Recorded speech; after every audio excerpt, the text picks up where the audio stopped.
이 다니엘서 9장은 어떻게 보면 그 성경 가운데 가장 긴 기도가 담겨 있는 장이라고 합니다. 여러 가지 특징들이 있는데 그 중에 하나가 이 다니엘의 기도가 성경에 있는 그 많은 기도문들이 있는데 그 중에서 가장 긴 기도문이라고 합니다. 또 하나가 뭐냐 그러면 이 다니엘서 9장에서 이 가브리엘 천사가 성경에 보면 많이 나오는데 이 가브리엘 천사를 통해서 그 성경의 중에서 가장 긴 예언인 2300주의 예언이 이제 해석되어지는 장이 다니엘서 9장입니다. 그리고 또 이 다니엘서 9장에서 예수님이 침례받으시는 시기가 예언되어지고 또 그분이 돌아가실 시점, 또 유대인이 선민으로서의 언약이 끝나는 시점까지 다 이 제시가 되어지고 예언되어지는 그 장이 바로 다니엘서 9장입니다. 그래서 이 다니엘서 9장은 구약 성경에서 메시아에 대한 너무나 중요한 예언이 담겨 있는 장이라고 합니다. 그래서 이 만류인력의 법칙을 이제 발견했던 이 신학자요 과학자인 이 아이작 뉴턴이 신학자에서 이 사람이 다니엘서 주석을 썼는데, 근데 이 사람이 다니엘서 9장을 일컬어서 뭐라고 표현했는가 하면 다니엘서 9장은 기독교의 기초석이라고 말했다고 합니다. 왜냐하면 예수님이 오시기 500년 전에 언제 메시아가 오실지에 대한 예언이 담겨 있는 이 장이 바로 다니엘서 9장입니다. 그리고 그가 얼마나 오랫동안 공중봉사를 할 것인지 그 이야기가 담겨 있어요. 3년 반 나오죠, 그죠? 그리고 그가 언제 인류를 위해 돌아가실지에 대한 부분도 예언되어져 있는 장이 바로 다니엘서 9장입니다. 그래서 다니엘서 9장은 기독교의 기초석이라고 하는 거예요. 그럼 이제 다니엘서 9장 1절, 2절을 먼저 한번 같이 읽어보겠습니다. 시작. 메대 족속 아하수에로의 아들 다리오가 갈대아 나라 왕으로 세움을 받던 첫해 곧 그 통치 원년에 나 다니엘이 책을 통해 여호와께서 말씀으로 선지자 예레미야에게 알려주신 그 연수를 깨달았나니 곧 예루살렘의 황폐함이 70년 만에 그치리라 하신 것이니라. 여기 본문에 보면 다니엘이 기도하던 이 당시가 언제인가 하면 메대 족속 아하수에로의 아들 다리오가 갈대아 나라의 왕으로 세움을 입던 그 첫 해라고 합니다. 그러니까 바벨론이 멸망하는 해가 언제죠? 우리 지난번에 중간고사 쳤죠? 539년 10월 13일이었는데 근데 그때 드디어 세상은 어떤 시대가 열리는가 하면 이 메데 페르시아가 지배하는 시대가 열립니다. 그리고 이때 세상은 누구의 천하가 되는가 하면 이 고레스라고 하는 사람의 천하가 되어져요. 그래서 우리가 계속 공부했지만 이 고레스가 등장하면 어떤 일이 벌어진다? 유대인들은 다른 건 필요 없어요. 이 고레스가 등장하면 이사야 44장 45장에 보면 이 고레스가 등장하면 그에 의해서 포로 귀환령이 내려지고 성전 중건령이 내려지게 될 것이라고 하는 이사야서의 예언을 그들은 잊지 않고 있는 거예요. 그래서 이 사람이 나타나야 돼요. 이 사람이 강물을 말리고 그 다음에 하나님을 힘입어서 수많은 열국을 다 이렇게 이제 무릎 꿇게 만드는 그런 일을 하면서 결국에는 유대인들을 다시금 성전에 대해서는 중건되리라. 그 다음에 이스라엘 백성들은 돌아가게 되는 그런 포로 귀환령을 내릴 것이라고 하는 게 예언되어져 있어요. 그래서 당시 유대인들은 이 고레스가 이제 군대를 이끌고 바벨론 성벽 앞에 나타났을 때 그때 유대인들은 어떤 생각을 하게 됐는가 하면 포로에서 구원될 날이 가까이 이르렀다고 하는 표징으로 보게 되었어요. 그래서 고국으로 돌아갈 날이 가까이 이르게 되었다고 생각했다고 하는 게 선지자왕 551페이지에 적혀 있는데, 근데 여기서 하나 좀 생각해 보는 게 뭐냐 그러면 다니엘 8장의 계시를 이 다니엘이 언제 받았죠? 벨사살 3년이에요, 3년. 근데 지금 바벨론이 멸망하는 요 시점은 539년까지 가면 13년 정도 시간이 흘러간 거예요. 13년 전에 이제 다니엘서 8장의 계시를 받은 거예요. 13년이 흘러간 거예요. 근데 그 계시에 보면 다니엘이 진짜 관심을 갖고 보는 게 뭐냐 그러면 이 작은 뿔이 등장해서 성소를 회파하고 진리를 땅에 던지면서 하나님의 백성이 내어준 바 되는 일이 쭉 진행되어지는데, 근데 그 기간이 어느 때까지 이르렀고 하면서 다니엘 8장 14절의 그 질문에 다른 천사가 대답하기를 뭐라고 하는가 하면 2300주야까지니 그때 성소가 정결함을 입으리라는 그런 예언을 듣게 됩니다. 근데 이 다니엘이 이 계시의 내용을 어떻게 오해하는가 하면 지금 이렇게 회파되어진 예루살렘의 회복이 마치 2300 주야의 예언과 연결되어지면서 훨씬 이후로 연기되어질 것이라고 하는 그런 의미로 생각을 하게 됩니다. 예, 오해를 해요. 다니엘 8장 27절에 보면 이에 다니엘이 막 이게 도대체 무슨 말인가 하면서 막 지쳐갖고 혼절해서 여러 날을 앓다가 이제 왕의 일을 보는데 내가 그 환상으로 말미암아 놀랐고 그 뜻을 깨닫는 사람도 없었다고 하는 거예요. 그러면 13년의 시간이 흘러가는 거예요. 예. 근데 놀랍게도 그러면 이 한참 후에 벌어질 일이라 생각하는데 예언된 고레스가 등장하고 그리고 그에 의해서 그 난공불락의 도성인 바벨론이 멸망하게 되면서 다니엘은 이제 해방의 날이 임박하게 되었다고 하는 걸 깨닫게 됩니다. 근데 해방의 날이 언제 오게 되는지는 이사야 44장 45장에 나오지 않아요. 근데 다니엘이 서책을 연구하는 가운데 무슨 책? 예레미야서를 연구하는 가운데 예루살렘의 황무함이 70년 만에 마치리라고 하는 사실을 깨닫게 돼요. 그 내용이 어디에 나오는가 하면 예레미야 25장 11절 12절 말씀을 제가 먼저 읽어보면 이 모든 땅이 폐허가 되어 놀랄 일이 될 것이며 이 민족들은 70년 동안 바벨론의 왕을 섬기리라. 여호와의 말씀이니라. 70년이 끝나면 내가 바벨론 왕과 그의 나라와 갈대아인의 땅을 그 죄악으로 말미암아 벌하여 영원히 폐허가 되게 하면서 돌아오게 만든다는 거예요. 또 어디에 있는가 하면 예레미야 29장 10절 11절에 보면 이런 말씀이 있습니다. 이 말씀을 같이 한번 읽어보겠습니다. 시작. 여호와께서 이와 같이 말씀하시니라.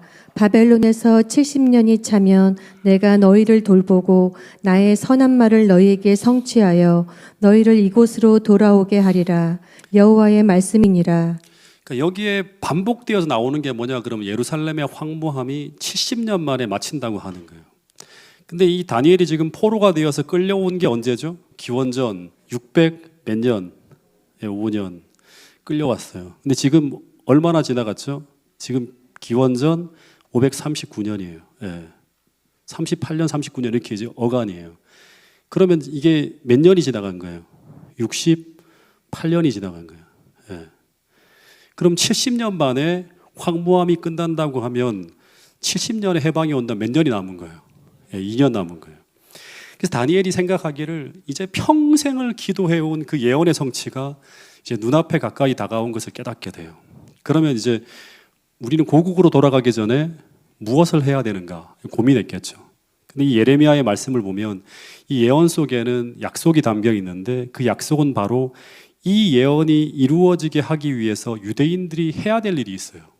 그게 바로 뭔가 하면 이 유대 백성들이 철저한 회개와 순종을 통해서 그들이 하나님께로 돌아가게 될 때, 전심으로 하나님께 돌아가서 하나님을 만나게 될 때, 그때 하나님은 다시금 고국으로 돌아가게 하는 포로 해방령을 내려주시겠다고 하는 그런 조건이 담겨 있는 거예요. 그래서 이 말씀이 예레미야 29장 10절부터 14절까지 조금 더 긴 이제 텍스트를 보면 이런 말씀이 있는데 이 말씀을 다시 한번 읽어보겠습니다. 시작. 여호와께서 이와 같이 말씀하시니라.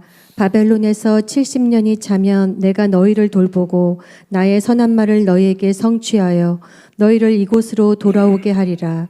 여호와의 말씀이니라. 너희를 향한 나의 생각을 내가 아나니 평안이요 재앙이 아니니라. 너희에게 미래와 희망을 주는 것이니라. 너희가 내게 부르짖으며 내게 와서 기도하면 내가 너희들의 기도를 들을 것이요 너희가 온 마음으로 나를 구하면 나를 찾을 것이요 나를 만나리라. 이것은 여호와의 말씀이니라. 나는 너희들을 만날 것이며 너희를 포로된 중에서 다시 돌아오게 하되 내가 쫓아보내었던 나라들과 모든 곳에서 모아 사로잡혀 떠났던 그곳으로 돌아오게 하리라.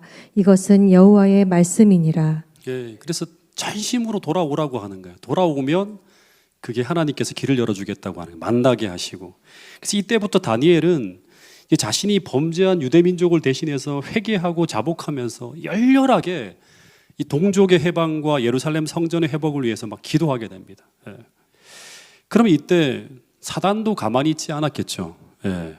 그래서 어떤 일이 벌어지죠?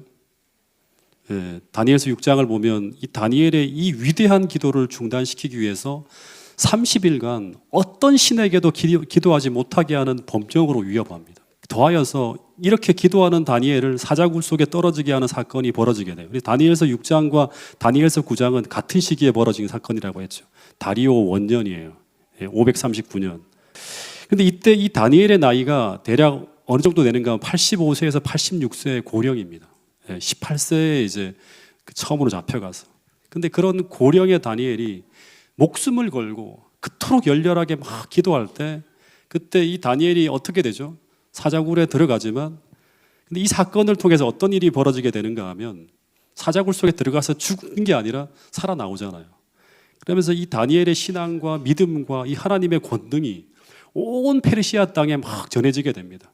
그러면서 선지자 왕에 보면 이 고레스가 이 사자굴 사건을 통해서 다니엘에 대해서 굉장히 깊은 감동을 받게 돼요. 그리고 그가 황제가 되었을 때 2년이 지나간 거죠. 539년에서 2년이 더 지나가서 드디어 황제가 되었을 때 그는 유대 포로 석방령을 내리게 되는 계기가 되어졌다고 하는 기록이 담겨 있습니다.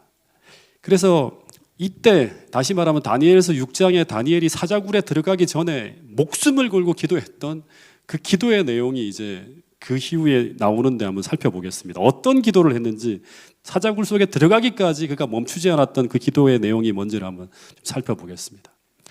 다니엘서 9장 1절부터 3절에 보면 이 다니엘이 예레미야서를 통해서 예루살렘의 황무함이 70년 만에 그치리라고 하는 그 연수를 깨닫고 3절에 보면 그냥 기도하는 게 아니라 어떻게 기도한다? 금식을 하면서.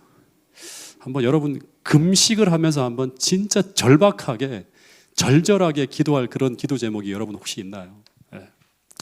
그리고 금식을 하면서 베옷을 입고 죄를 뒤집어 쓰고 하나님 앞에 간구하기로 결심합니다.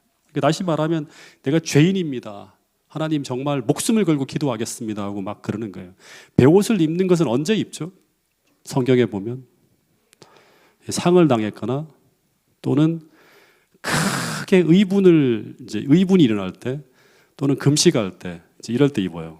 근데 지금 다니엘이 금식하면서 베옷을 입었는데 그가 금식을 하게 된 원인은 무엇인가 하면 또다시 말하지만 예레미야가 유대 포로 기간이 70년 정도가 마치면 해방이 될 것이라고 했는데 근데 그 예언이 다른 많은 예언이 그러하듯이 조건적이라고 하는 걸 깨닫게 됐다고 하는 거예요. 그래서 회개치 않는 자기 민족의 죄가 포로 기간으로 예언된 70년의 기간을 연장시키는 원인이 될 수 있다고 하는 생각을 한 거예요. 다시 말해서 2300주야의 예언이 이미 약속된 포로 기간을 연장시키면서 예루살렘의 황폐가 그 정결이라고 하는 단어가 회복되어진다고 하는 말인데 이게 예루살렘이 이 황폐화되어지는 게 회복되어지는 게 2300주야까지 갈 수도 있다고 하는 얘기를 그냥 그렇게 들은 거예요. 그래서 이 70년의 약속이 지체되지 않도록 하나님 우리가 회개합니다. 이 민족이 죄를 지었습니다 하면서 간절한 마음으로 이 중보기도이자 또 회개의 기도를 하기 시작하는 거예요. 그래서 다니엘서 9장 6절 7절에 보면 이런 말씀이 나와요. 여기 그냥 제가 설명을 해드릴게요. 돌아가서 읽어보세요. 이 모든 수치의 원인이 이런 모든 저주의 원인이 무엇 때문이다? 한마디로 말하면 선지자들의 말을 듣지 않고 지금 우리가 이런 수치를 당하고 있다고 하는 거예요. 우리가 죽게 범죄했기 때문에 이렇다고 하는 걸 이제 얘기하는 거예요. 모든 문제의 원인이 우리가 하나님께서 가르쳐 주신 그 길로 가지 않았기 때문이라고 하는 거예요. 다니엘서 9장 10절부터 14절에도 보면 어떤 말이 나오는가 하면 이 모든 저주가 우리에게 내린 것은 반복되어지는 거예요. 우리가 여호와의 목소리를 듣지 아니하며 여호와께서 우리에게 전하신 그 율법을 행하지 아니하였기 때문에 이 모든 저주가 우리에게 내렸으되라는 그런 말씀이 있어요. 근데 어떻게 내렸는가 하면 여기 정말 중요한 내용이 나오죠. 곧 하나님의 종 모세의 율법에 기록된 맹세대로예요. 그러니까 말씀대로라고 하는 거예요. 계속 나오는 거예요. 그러니까 신명기, 레위기에 예언되어져 있는 모든 말씀대로 똑같이 지금 이 상황이 벌어지고 있다고 하는 것을 쭉 얘기하는 거예요. 그러니까 이 말씀들을 쭉 읽어보면 지금 다니엘은 그 유다와 이스라엘에서 벌어지는 모든 일들이 북방 이스라엘, 남방 유다에서 벌어지는 모든 일들이 정확하게 신명기와 레위기에 기술되어진 말씀대로 모세에 기록된 말씀대로 약속한 언약대로 다 벌어지고 있다고 얘기하고 있는 거예요. 그러니까 지금 현 상황을 다 어떻게 해석한다? 말씀대로 다 해석을 하는 거예요. 하나님 말씀대로. 그러면서 더하여 이 상황에서 우리는 지금 무엇을 해야 되고, 이 상황에서 우리가 어떻게 해야 되고, 더하여 이 나라의 회복을 위해 어떻게 우리가 다시금 살아가야 되는가를 또 말씀을 따라 해석하면서 그 말씀을 따라 구하는 거예요. 기도하는 거예요. 주님, 이런 약속이 있으니까 이제 우리 이렇게 살겠습니다. 주님, 이렇게 도와주십시오. 약속되어져 있지 않습니까? 라고 나가는 거예요. 마찬가지로 오늘 우리도 우리의 문제를 어떻게 해석해야 된다? 말씀을 따라 해석하고, 약속한 말씀을 따라 처방전을 찾아서 그 말씀을 따라 문제를 뚫고 나가면서 그 하나님의 약속을 따라서 우리가 그 모든 문제가 해결되어지는 그런 축복을 경험할 수 있게 되기를 간절히 바라겠습니다. 그래서 이 다니엘은 지금 현재 벌어지고 있는 이 저주의 핵심은 뭐 때문이다? 우리가 범죄하였기 때문이라고 하는 거예요. 이 모든 문제는 범죄하였기 때문이라고 하는 말을 조금 더 다르게 해석하면 어떻게 설명할 수 있는가 하면, 우리 지금 모든 문제는 우리가 하나님을 떠났기 때문이라고 하는 거예요. 다시 말하면 하나님과 멀어지고 있기 때문이라고 하는 거예요. 그러면 우리는 어떻게 해야 되는가? 단순하죠. 어떻게 해야 되죠? 이제 어떻게 해야 되죠? 회개하며 하나님께로 참되게 돌아가야 문제가 해결되어지는 거예요. 그래서 오늘 우리가 그렇게만 할 수 있다면, 이 라오디게아 교회의 최대의 문제가 뭐예요? 주님께로 떠나 있는 거잖아요. 주님께서 우리 문 밖에 있는 거예요. 이 교회 밖에 있는 거예요. 우리가 진짜 라오디게아의 질병을 해결하고 정말 뜨겁게 하나님을 위해 헌신하기 위해서 어떻게 해야 된다? 하나님께로 참되게 회개하며 돌아가는 거예요. 우리 마음의 중심의 보좌에 하나님을 다시금 모시는 거예요. 우리가 진짜 심령의 가난함으로 하나님을 찾는 거예요. 다시 말하면 사랑으로 역사하는 믿음을 다시금 회복하는 거예요. 우리의 영적 시야가 성령의 안약을 발라서 회복되어지는 거예요. 하나님을 다시금 모시는 거예요. 주님께 다시금 참되게 회개하며 돌아가는 거예요. 오늘 우리가 그렇게 할 수만 있다면, 그렇게 우리가 하나님께 참되게 돌아간다 그러면 우리에게 주어진 하나님의 약속을 따라서 이 다니엘처럼 다니엘서 9장 16절부터 19절에 이런 회복을 정말 담대하게 구할 수 있는 그런 기도를 드릴 수도 있다고 하는 거예요. 16절부터 19절은 회개한 사람이 하나님 앞에 기도하는 거예요. 한번 읽어볼까요? 이거 16절부터 19절까지의 말씀입니다. 시작. 주여 구하옵나니 주는 주의 공의를 따라 주의 분노를 주의 성 예루살렘 주의 거룩한 산에서 떠나게 하옵소서.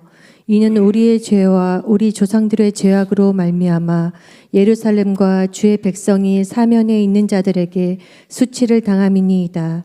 그러하온즉 우리 하나님이여, 지금 주의 종의 기도와 간구를 들으시고 주를 위하여 주의 얼굴빛을 주의 황폐한 성소에 비추시옵소서. 나의 하나님이여, 귀를 기울여 들으시며 눈을 떠서 우리의 황폐한 상황과 주의 이름으로 일컫는 성을 보옵소서. 우리가 주 앞에 간구하옵는 것은 우리의 공의를 의지하여 하는 것이 아니요 주의 큰 긍휼을 의지하여 함이니이다. 주여 들으소서. 주여 용서하소서. 주여 귀를 기울이시고 행하소서. 지체하지 마옵소서. 나의 하나님이여, 주 자신을 위하여 하시옵소서. 이는 주의 성과 주의 백성이 주의 이름으로 일컫는 바 됨이니이다.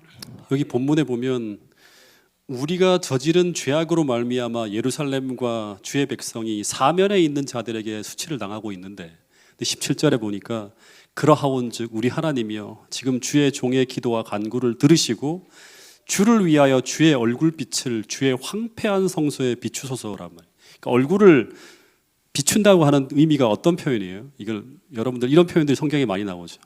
얼굴을 비춘다. 이게 뭐냐 그러면 고개를 딱 돌리고 있다가 다시 마주 보는 거예요. 다시 말하면 하나님과의 관계가 회복되었음을 의미하는 거예요. 얼굴을 비춘다고 하는, 바라보신다고 하는, 고개를 돌리고 있다가 다시금 이제 서로 마주 보는 것이죠.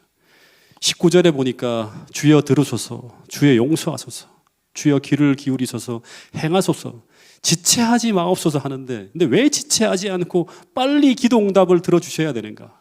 그 이유는 주의 성과 주의 백성이 누구의 이름으로 일컬어지고 있다?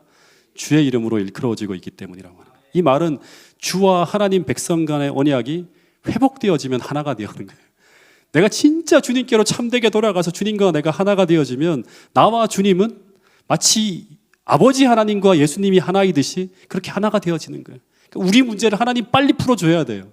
왜냐 그러면 내가 주의 이름으로 일컫는 그런 자이기 때문이라고 하는 거예요. 그래서 이렇게 우리가 담대하게 하나님의 약속을 구할 수 있는 힘은 어디서 온다? 철저한 자복과 회개를 통해서 우리가 하나님과 하나가 되어질 때 이런 기도를 할 수 있는 거예요. 여러분, 정말 매 순간마다 다니엘이 기도했던 것처럼 이렇게 정말 하나님 앞에 담대하게 구할 수 있는 그런 기도의 사람이 되기 위해서 우리가 철저하게 하나님과 하나가 될 수 있는 그런 깊이 있는 회개를 우리 모두가 할 수 있게 되기를 간절히 바라겠습니다.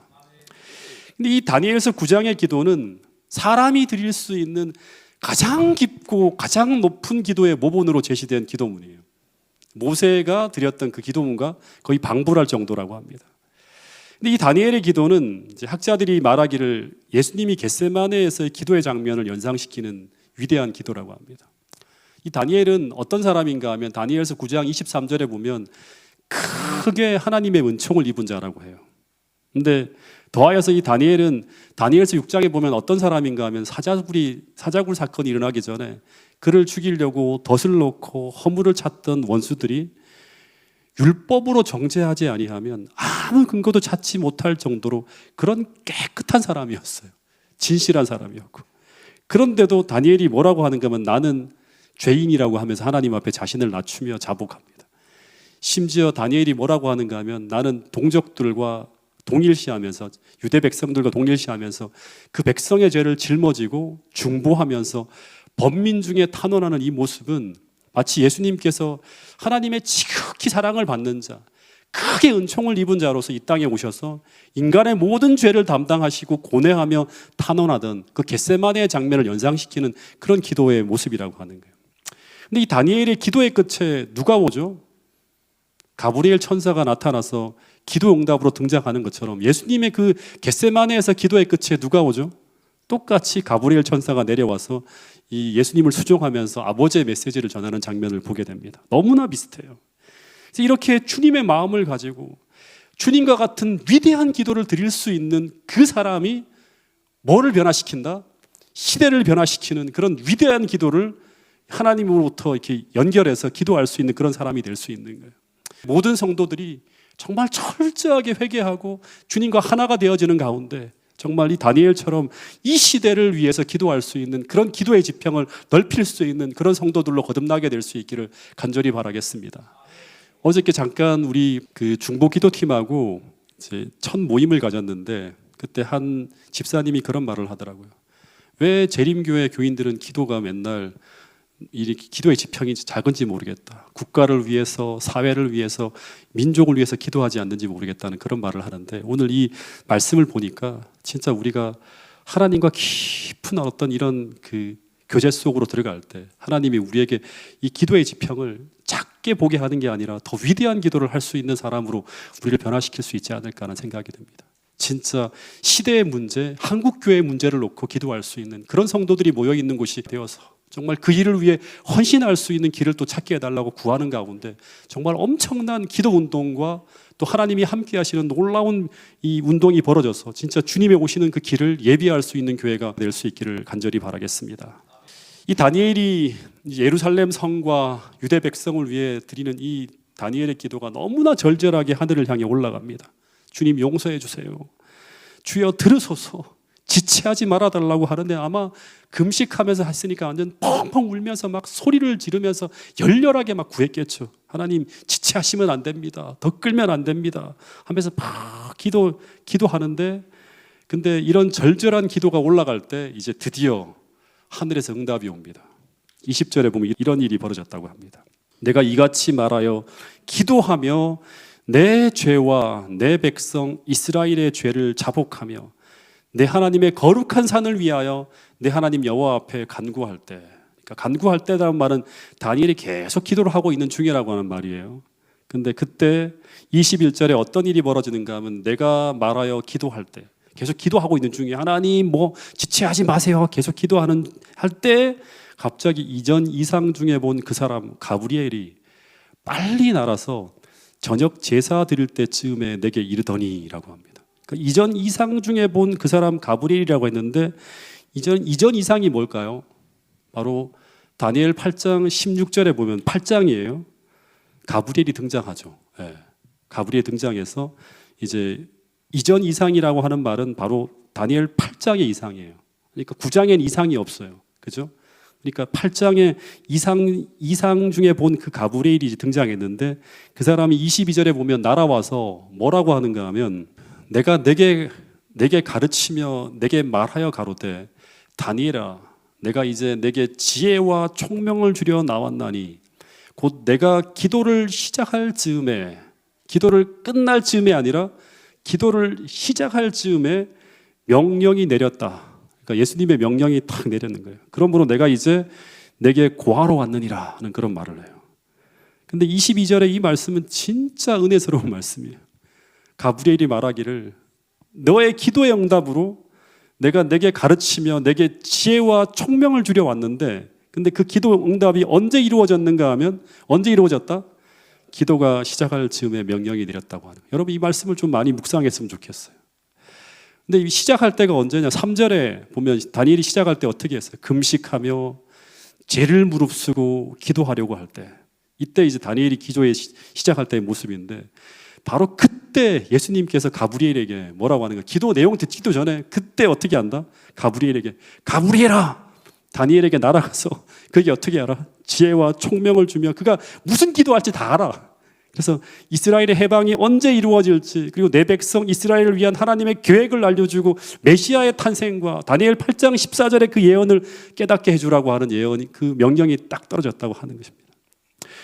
그런데 다니엘은 계속 기도하고 있는 중에 다니엘은 벌써 어떻게 하는가 하면 하늘의 그 예수님의 보좌를 탁 떠나서 오리온 성자를 쫙 가르고 다니엘에 있는 그 페르시아 수도로 막 날아오는 거예요. 근데 기도문이 끝나기도 전에 가브리엘이 탁 도착한 거예요. 그래서 우리가 이것을 보면서 하나 느끼게 되는 것은 무엇인가 하면 기도할 때 제일 중요한 게 뭔가? 기도할 때 제일 중요한 게 뭔가? 우리가 어떤 마음과 어떤 자세와 어떤 태도를 가지고 지금 하나님께 향하고 있는가 하는 그 자세와 그 마음의 중심이 기도 응답을 결정짓는다고 하는 것을 보여주는 정말 중요한 내용이 담겨 있는 게 바로 다니엘서 9장 22절의 이 말씀이라고 하는 것입니다. 어쩌면 하나님은 우리가 어떤 기도를 할지를 다 알아요. 더하여 우리에게 무엇이 필요한지도 아세요. 그리고 우리가 구하는 그 기도에 신속히 응답해 주시려고 모든 것을 준비하고 있는 분이라고 하는 것을 우리는 이 장면을 통해 볼 수 있습니다. 근데 문제는 뭔가 하면 내가 기도할 때 내 마음속에 하나님을 향한 기도의 진정성과 진실함과 믿음과 하나님을 향한 철저한 겸비와 자복이 있는가 하는 것이 어떻게 보면 가장 중요한 것이라고 하는 것을 알려주고 있는 내용이 바로 본문에 정말 가르쳐주는 중요한 이 내용이라고 하는 사실입니다. 다시 한번 이 다니엘의 기도를 배워서 정말 더 철저하게 우리가 믿음으로 하나님 앞에 나갈 때마다 기도하는 자세가 하나님 임재 앞에 있다고 하는 그 의식을 가지고 우리가 기도할 수 있는 모든 성도들이 될 수 있기를 간절히 바라겠습니다. 23절에 보면 내가 기도를 시작할 즈음에 명령이 내렸으므로 이제 내게 구하러 왔느니라 하면서 너는 크게 은총을 입은 자라 그런즉 너는 이 일을 생각하고 그 이상을 깨달을지니라 라는 말을 해요. 그 이상, 그 환상을 깨달을지니라고 하는 거예요. 그 이상이라고 하는 것은 무엇이다? 일요일 교회 대부분의 교회는 이 이상을 뭔지를 몰라요. 8장과 9장을 연결시키지를 못한다고 합니다.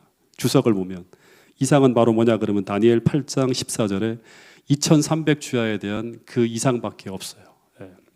근데 지금 다니엘이 가장 염려하고 궁금해하는 부분은 2300주야의 예언이 아니죠. 진짜 궁금해하는 건 2300주야의 예언이 아니에요.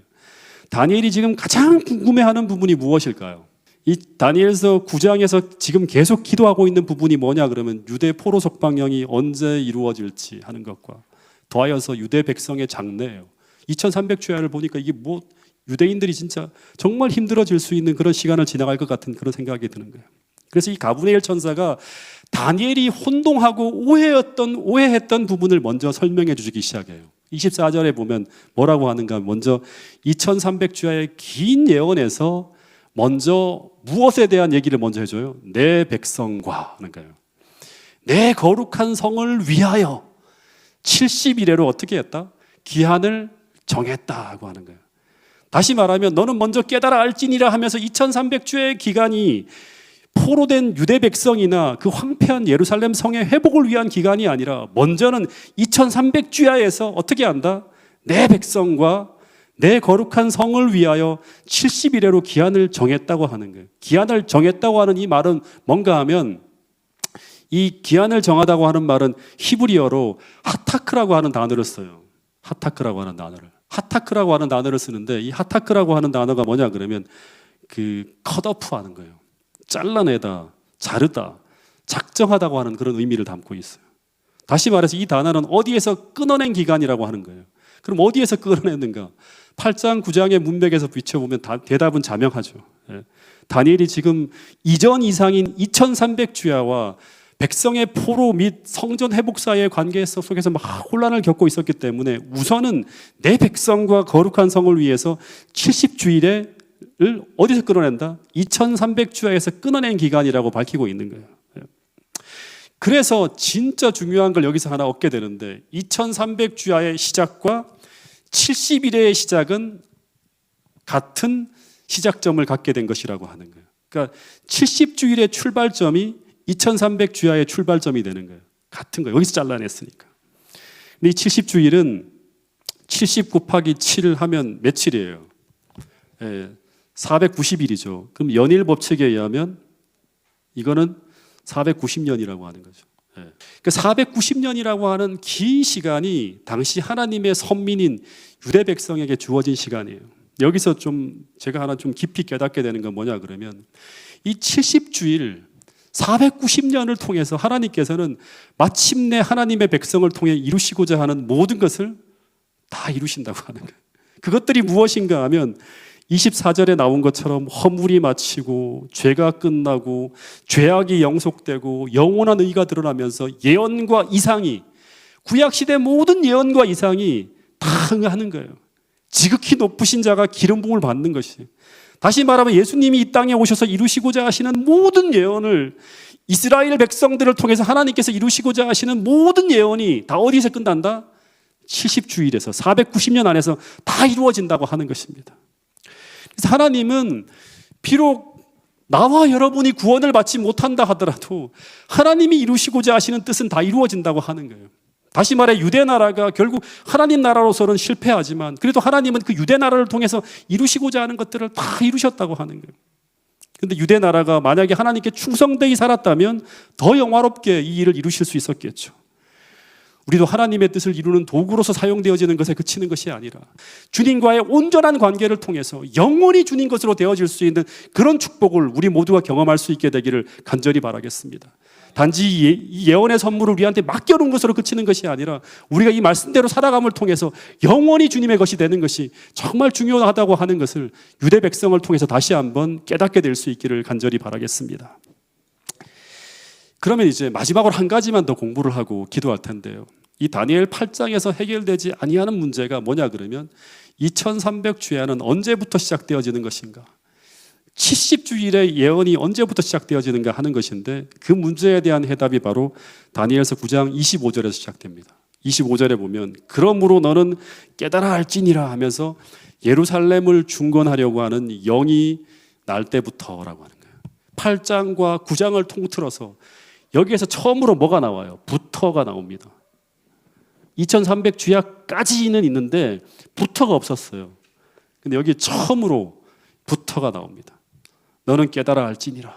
예루살렘을 중건하려고 하는 영이 날 때부터. 그러면 중대한 일들이 이루어지게 되는 이 70주일은 예루살렘을 중건하라는 영이 날 때부터 시작되는 거예요. 풀엄이 되는 거예요. 네. 그 70주일의 시작인 동시에 2300주야의 기간의 시작도 예루살렘을 중건하라는 영이 날 때부터 시작되었는데 예루살렘 중건령이 언제 내렸는가 하는 거예요. 에스라서를 쭉 읽어보면 정확하게 나옵니다. 세 차례 이 예루살렘 회복에 대한 조서가 내려지는데 페르시아 왕들에 의해서 첫 번째 조서는 고레스 원년이에요. 기원전 537년에 내려졌는데 그러니까 다니엘서 9장에 이제 이후에 2년이 지난 다음에 59년에 망했죠. 이때 이제 기도하고 난 다음에 2년 후에 내려집니다. 그리고 두 번째 조서는 다리우스 1세 때 제위 2년 때 기원전 520년에 내려졌고 세 번째 마지막 조서가 아닥사스다 7년 기원전 457년에 내려집니다. 근데 이 세 조서 가운데 다니엘서 9장 25절의 내용을 만족시킨 조서는 세 번째 조서라고 하는 거예요. 다니엘서 5장 25절에 보면 예루살렘 성전을 중건하라는 영입니까? 정확하게 보면 뭐죠? 예루살렘 성전뿐 아니라 예루살렘을 중건하라는 영이에요. 예루살렘 성전 중건령이 아니라 예루살렘을 중건하라는 영이에요. 정확하게 봐야 돼요. 이 예루살렘 중건령으로 말미암아 25절에 보면 뭐가 이루어진다? 이 예루살렘 성을 중건하라는 영이 날 때부터 이제 쭉 이렇게 이런 일이 벌어지고 난 다음에 뒷부분에 보면 어떤 말이 나오는가 하면 이 예루살렘 중건령으로 말미암아 예루살렘 성의 거리가 이루어지고 해자가 이루어지면서 성이 완전히 중건되어질 것을 말하는 내용이 그 뒷부분에 나옵니다. 근데 1차 고레스 조서에서는 성전 중건이 도중에 어떻게 되는가 하면 사마리아인들의 방해로 말미암아 중단되어져요. 기원전 522년에 중단되고 맙니다. 성전조차도 중건이 안 돼요. 1차 조서에서는.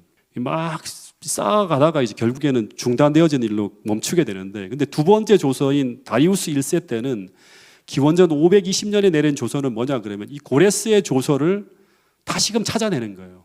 왜 이게 집행이 안 됐지? 우리가 직원회 하고 나면 의사록 승인할 때 이게 결의됐는데 왜 안 됐습니까? 이렇게 하는 거 똑같은 거예요. 찾아내서 다시 시행하라고 하는 거예요. 그래서 이때 학계와 스가랴 선지자의 등장으로 드디어 4년 후에 다리우스 6년 515년 3월 12일에 마침내 성전이 이렇게 중건되어집니다. 그리고 이제 기원전 515년 4월 21일에 유월절 경축과 함께 성전 봉헌식이 거행되어집니다. 근데 이때가 기원전 586년에 유대가 멸망하잖아요. 그죠?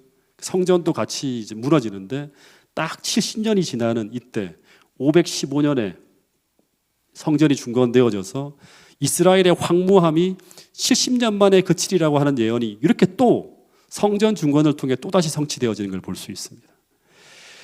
그런데 예루살렘 성의 중건을 가능하게 한 것은 이 성전이 중건되어진 거거든요. 성의 중건을 가능하게 한 것은 아닥사스다 7년 기원전 457년에 내린 조서인데 앞에 두 조서는 전부 다 뭐의 중건이다? 성전 중건에 관련된 것이라고 하면 세 번째 아닥사스다 7년에 내려진 이 조서는 예루살렘 성과 거리와 해자와 마지막에 유대인들이 하나님의 법에 따라 그들의 땅을 다스릴 수 있는 자치권까지 부여되어지는 게 바로 뭐냐가 하면 세 번째 조서입니다. 스가랴 7장 12절 13절 21절에 보면 이 조서에 의해서 비로소 예루살렘이 다시 신앙과 정치의 중심지로서 회복되어져요. 그래서 다니엘서 9장 25절에 예루살렘 성이 중건되어지고 거리와 해자가 이루어지는 것을 성취하게 되는 조서는 몇 년이다? 기원전 457년 아닥사스다 7년에 내려진 조서라고 하는 것입니다.